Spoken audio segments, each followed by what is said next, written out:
এবার নজর রাখতে হয় বাংলার দিকে, কারণ উত্তরবঙ্গের এই মুহূর্তে যে অবস্থা সেই জায়গায় দাঁড়িয়ে এবার উত্তরবঙ্গের ত্রাণ যেন এক প্রকার হরির লুট হয়ে দাঁড়িয়েছে। সরকারি ত্রাণ ট্রিপল দিয়ে চলেছে কমার্শিয়াল বহুতল নির্মাণের কাজ। প্রশ্নের মুখে এখন তৃণমূল পরিচালিত জলপাইগুড়ির মাল পুরসভা। এবং এ নিয়ে সুরুচিত দেবনাথ অভিযুক্ত কাউন্সিলর কি বলছেন শুনুন।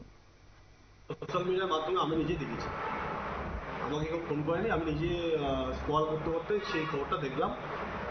এখানে প্রশ্ন হলো সেটাই যে কাউন্সিলর চারতলায় উঠে তো দেখবে না যে চারতলায় কোন প্রোমোটার কি রাখছে, ত্রিপাল রাখছে না কি অন্য কিছু রাখছে, সেটা তো আমার দেখার দায়িত্বের মধ্যে পড়ে না।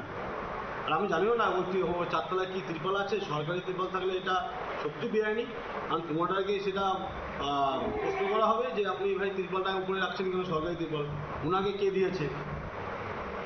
এখানে কাউন্সিলরের কোনো ব্যাপার নেই, মানে কাউন্সিলর চারতলায় উঠে দেখবে যে। আপনারা শুনলেন কাউন্সিলরের বক্তব্য, এবং এই প্রসঙ্গে যাব, আমাদের সঙ্গে যুক্ত হয়েছে প্রতিনিধি টুপাই হোর। টুপাই, কি জানতে পারছো? না দেখো, যেটা দেখা যাচ্ছে মালবাজার মহকুমায় সবচেয়ে বেশি বন্যা ক্ষতিগ্রস্ত, এখানে বামনডাঙ্গা, টুন্ডু, নাগরাকাটা ব্লক, এই জায়গাগুলো। সেখানে সরকারি যে ত্রিপল দেওয়া হয়ে থাকে পশ্চিমবঙ্গ সরকারের পক্ষ থেকে, সেই ত্রিপল একটি বহুতল আবাসন নির্মাণ কাজে ব্যবহার করা হচ্ছে, এমন চিত্র উঠে এসছে। সেখানে রাজনৈতিক যে চাঞ্চল্য সেটা তৈরি সৃষ্টি হয়েছে। এবং শাসক দলের বক্তব্য, যথেষ্ট পরিমাণ ত্রাণ পৌঁছানো দিয়েছে, ইতিমধ্যে ত্রাণ দেওয়া হচ্ছে, এটাও ঠিক। কিন্তু সরকারি বিপর্যয় মোকাবিলা করবার যে ত্রিপল গুলো থাকে, পলিথিন গুলো থাকে, সেটা কি করে একটা বহুতল নির্মাণের কাছে ব্যবহার হচ্ছে, এটা নিয়ে কিন্তু শাসক এবং বিরোধী দল তাদের মধ্যে একটা তরজা চলছে। এই ব্যাপারে যদি কোনো প্রশাসনিক বক্তব্য আমাদের কাছে এখন এসে পৌঁছয়নি।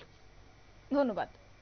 আপনারা শুনলেন, অর্থাৎ উত্তরবঙ্গের সরকারি ত্রাণ যেভাবে এক প্রকার হরির লুটের মতো চলছে, সরকারি ত্রাণ ত্রিপল দিয়ে রীতিমতো কমার্শিয়াল বহুতলের নির্মাণ কাজে ব্যবহার করা হচ্ছে, জানি একদিকে সেখানে পুরসভার বিরুদ্ধে আঙুল উঠছে, অন্যদিকে বিরোধীরা কিন্তু এই বিষয়টিকে হাতছাড়া করতে নারাজ।